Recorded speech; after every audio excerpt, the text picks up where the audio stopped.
સુરેન્દ્રનગરના રાજકારણમાં મહાનગરપાલિકાની ચૂંટણી પહેલા જ મોટો ગરબાઓ જોવા મળી રહ્યો છે। શહેરના કોંગ્રેસ અને ભાજપના અગ્રણી કાર્યકરોએ પોતપોતાના પક્ષોમાંથી રાજીનામા આપતા રાજકીય હલચલ વધી છે। કોંગ્રેસના મહામંત્રી નેન્સી શાહ અને ભાજપના ભાવિન મરિયાએ પક્ષ પ્રમુખોને રાજીનામા પત્ર મોકલી આપ્યા છે।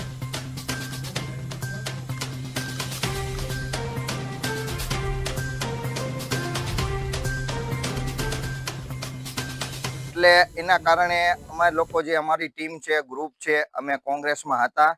આજ અમે રાજીનામું આપી દીધું છે અને મારી સાથે પણ બીજા મિત્રો છે, એમને પણ તૈયારી છે અને એ લોકો પણ રાજીનામું દેવામાં છે અને ભાજપમાં પણ એટલી બધી નારાજગી છે તો ભાજપમાં પણ રાજીનામા આપી દીધા છે। તેના પણ મારી પાસે મેસેજ અને પુરાવા છે।